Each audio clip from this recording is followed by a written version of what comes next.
All right, you folks, back on the Bossman show, going down to Florida Memorial. Delano Thomas, we've been on the Bossman show, doing business out of the NAIA. Coach, man, tell me, how's the weather in Miami today, man? And then is it sunny and breezy as usual, man? It's hot, man. It's hot down here, But thank you for having me on the show. Appreciate you doing that. No doubt, man. Ask this, man. Tell me about the opportunity to come here to Florida Memorial. What stood out to you about it, and what made you decide to make that move, man, early to do those carousel season here? No, I mean, great question. Honestly, just the environment. I had a chance to come down here and check it all out. Jason Horn gave me a great opportunity, who was our athletic director, and just seeing somebody like that who is grounded, who works hard every day, that really has that support for you, as well as Dr. Hardwick, our president. Man, it's like it was a no-brainer for me to make this decision to come down here. No doubt. Ask yes, being the NAIA level, tell me how different it is between, being NAIA, being D2, D1. Tell me, how do you do scholarships at Florida Memorial? I know when I was at Tennessee State, it was a full ride. So do you have to get creative and kind of, do Pell grants, hopefully get a Hub scholarship? So how do you kind of recruit players and get that school paid for? That's kind of very important for us athletes as well, getting school paid for, not leaving them too much debt. Right. I mean, this level is different. It's different, just like D2. You got different levels of D2. You got high level D2 schools, same as D1. You got small D1 basketball or small D1 schools. You got Power Five. It's basically the same when it comes to NAIA. But I would consider Florida Memorial a Power Five when it comes to NAIA schools. When it goes to actual like scholarships and that sort of deal, we have scholarships. At this level, we're allowed to give out 8 scholarships, but at the same time, we do have the flexibility to break those scholarships down if need be. So, Beauty in Florida Memorial is one of the cheapest schools that's going to be in Florida to actually attend. It's about 28,000 for this area. That's cheap. Everything in Miami is expensive, so for you to be able to go to school for 28,000, and that includes tuition, that includes housing, that includes your meal plan, books. Like, that's a great little deal for somebody coming to college. But really, this is one of those type of situations where it's going to be what you make it at the end of the day. With that luxury of giving out scholarships to kids, they got the same feel as a D2 or a D1. Of coming here to Florida Memorial. But it's really what you make it. You got to take advantage of the opportunity. Some people look at the NAIA level. It's just being beneath everything. But it's good basketball. It's talented kids. It's good people down here. It's great resources at the end of the day that's going to help you when you finish school. So, that was the not the sale, but that's what drove me to making a big decision on coming down here. And Coach Thomas know me going to Tennessee State. I had an NAIA school choose me in Fisk. And I know what Fisk was all about up street from Tennessee State. So I'm with you. NAIA kids got talent, man. Them these dudes can ball, man. So we gotta give you all more respect. That's why we have you on the show. Because I feel like if I start doing use my platform here, 5.5 million listeners, put you on the map, people can understand it's not just what you think it is. It's more to it. And NAIA was one of the first conferences to actually accept ABCUs inside conferences. So that we got to talk about that history as well. In NAIA, we don't understand that part either, Coach. But we're gonna put it out there for you on the Boss Man show. No, definitely, definitely. So I mean, that's another beauty in this, being at a HBCU, just the love that you get every day, from your own people that come to work every day, that's grinding the same as you. But ultimately the support that you're gonna get at the games, the you got the band, you got the cheerleaders, you got the dance team, you got just the vibe of the alumni. It's so much that comes with that. And I'm looking forward to that. So this is really my first year of taking that whole atmosphere of how that's going to be. But my first 90 days have been well when it comes to that part. 100%. Man, skills coach, tell me about what's going to be the pillars of your program for a young man to be a part of what you're building at Florida Memorial. What are you looking for in a young man? What a young man must expect when they get to be a part of your program? I mean, communication, that's going to be the biggest part that you're going to learn. That's the biggest part that you got to have to be successful in this program. You got to be able to communicate. Whether that means just like what we're doing here on the podcast, being able to communicate and do that part, being able to talk on the floor, being able to navigate and talk to different people, around the community and also on campus. So, communication is the big part. Can I really have a conversation with you? Can you really, talk to your teammates when it's important or when it's not important? Then the next part we always talk about accountability. Just the expectation that you have from us as a university and us as a program. You don't want us to work every day for you. So, your ability to be accountable on showing up and being ready every day, and recruitment. It sounds great. You're gonna be in Miami. You're gonna be in Florida Memorial, HBCU. All that sounds well and dandy, but are you gonna be that everyday guy that's able to have some failure within the program? It's not always pretty, but it's that part about getting back up. It's that part about, hey, I'm gonna keep showing up. It's a bigger purpose than me. And then the next part is the talent. That's what kind of brings everybody the ability to play and what you do. That's the attraction side. But it's those underlying pieces that become really important. And that's that major draw. That's what make people come and watch the game. That's what make people say, you know what, I'm gonna give you a job when you finish at the school. So just kind of molding all that together is really the biggest part. And really the main reason was, I wasn't a big talker when I was in college. I was just a guy that put my head down and grinded and would just work. But I was fortunate enough to, have a good individual, success in doing different stuff and being able to be a professional for 10 years and play overseas that taught me like, hey, you gotta communicate. This is the business right here. It's not just your ability to do something.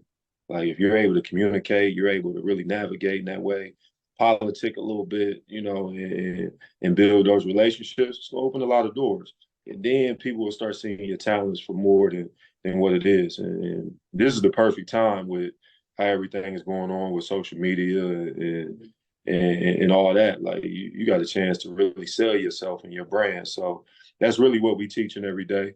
But ultimately treating these guys like human beings, building that relationship for when they do finish school and they finish playing ball. Like, hey, we coming to their weddings, we sending their kids stuff when they need stuff. Like it's that feel that you want to have, that family base. So, that's what I enjoy about it. No doubt. My dad's a coach too. I can tell you on Father's Day how his phone blows up with guys he coached and played for him, and we taking him to different weddings, baby showers, cookouts. So seeing Yeah. my father's highest players treat him still, he's 80-something years old. It's like, yeah, it's really a 40-year relationship that you build with these young men. Hopefully longer than that when you recruit a young man. And I was like you too, coach. When I played, I wasn't a talker. I just did my job. And Exactly. know that I'm a radio dude 14 years later, I didn't talk that much. People are just Yeah. surprised because I just did my job. Yeah. Now, Coach West, man, knowing what you're in Miami, knowing that you can get to certain places in a certain amount of time driving wise in Florida, just talk about that recruiting piece of it and just seeing how you can draw a circle around Miami, find talent you need. If you want to get into Georgia, you can too. It's a lot of ton of Southeast down in Florida as well. You can find and bring that program that fits what you're trying to build down there. Man, that's the beauty in this spot. It's opportunity like that, like you talking about in recruiting. We got about 10 kids from Florida in our area, which was great to be able to recruit Florida. Talent, a lot of talent around here. We got one kid from Georgia that we're excited to have, but we need to tap into Georgia even more. And that's the beauty in this. We're able to touch some of these southern states and really find a lot of different talent around the country. It's not just one area we're looking at. It's just really, you gotta fit those criteria, man. You gotta be hungry right now for life right now, trying to do something different with yourself. So, for us, we're able to get on the road. We're able to navigate on the internet. We're able to make phone calls. You know, I got a great staff that love to build relationship with young men and recruit. You know, these dudes are great recruiters that I have, you know, on my staff. So I'm blessed and thankful to have that. That I feel like we can go out and get any kid because it's a lot that we can offer them being in this area. It's a lot that we can offer them being at Florida Memorial. And academically wise, internships been in Miami. But it's been a tech hub the way it is now. A lot of industry in Yep. Miami as Miami grows and sprawls out even more. You do the right things with your internship, you have a job after basketball when the ball starts bouncing. So I feel like Florida Memorial presents that as well for young men who want to get into finance and tech. Hey, it's right there in your back door. Go get the internship in summertime, and when you don't do as much classwork, and prime sow those seeds right now. Right, exactly. So I mean that's the part. So you talk about those resources that are there for them. On top of that, we come here, we win. You know, when you win, that's going to put even more eyes onto this program, to the university, to the guys that's here. It's going to open up a lot of doors. So I'm looking forward to it. Now I'm asking you, man, for you, coach, when did you decide you wanted to get into coaching? At what point in your career you playing overseas did you say, hey, I want to try this thing, get coaching, and try to help young men out the rest of my career and rest of my professional life? Yeah, that's a great question. That's one of them where I was a basketball type dude. Just that's what I was going to do. You know, I didn't have a next step. I honestly didn't even have my degree when I was over there playing. Like I left college early. You know, I had the opportunity to go be a professional. I took it, but you know that downtime overseas. A lot of times you don't have much to do when you're not training, when you're not practicing, you don't have a game. So I had an opportunity to coach some of the youth teams. That was probably some of the hardest coaching I did, mainly because you know the language barrier. You know, a lot of those kids didn't speak English, so I had to figure out how to navigate a little bit and talk the basketball lingo, but you know, have some patience and show it. But you know, I fell in love with it just doing that. So each contract I got, you know, over my 10-year career, I made sure that I was able to coach a youth team or do something like that, you know, just on the side. So then once in 2014, I stopped playing at that time. You know, it came back like, what am I going to do when I came back to the States? And it was all about coaching. So I was fortunate enough to be able to go back to the school that I played at in Shawnee State University, get my degree, and assist and coach at that time, and you know, eventually work my way up to being a head coach. No doubt. And also, I feel like when you even at well level you coach, yeah, when you just get to be the head coach, make decisions, man. You feel like those youth coaching experiences has helped you as a head coach because you kind of got that your feet wet being a head coach. I know it's a youth level, but you got to make decisions, do ATOs, stuff like that. So do practice plans. So that kind of help you as you get became a professional college coach now. What you did over there in the overseas. For sure, I would say it did because you know, coaching those teams, it was pretty much me. Maybe I had an assistant sometimes, but pretty much I was doing everything. You know, and then this is probably the beauty about you know the NAI level. You're gonna carry a lot of different hats. You know, it's not just one role or one focus that any coach is gonna have. Like you're gonna be navigating. You're gonna do director of ops type stuff. You might have to wash laundry. You might have to, help in study hall and make sure everything is good with the grades. Like it's a lot that goes with it. But, you know, all in all, I would just say, you know, those type of experiences, you know, help you for what's next to come. You know, you don't go through all those different scenarios just for yourself. So, you know, that's the thing about coaching. Like everything that's been built into you, that's how you pour out to these kids. Because you start realizing like everything you went through from the good, the bad to ugly is really for somebody else, and you're gonna be able to help change their life, especially if they listen to you. But pouring out that information is what you're supposed to do. Now, if you said something so profound, I said that to my interns before they graduated. Hey, I learned every aspect of radio, whether it be the board ops, the phone, the mics, the hosting, the sound checks, the selling. I learned every aspect of this business. So another part of Yeah. the business I can't do. So I appreciate it, every part of it. And I try to instill in my intro, like, hey, look, learn every facet. So when you get to your where you want to be at, you can do everything. You don't have to depend on anybody to do anything. I can do every function myself if I have it, you all.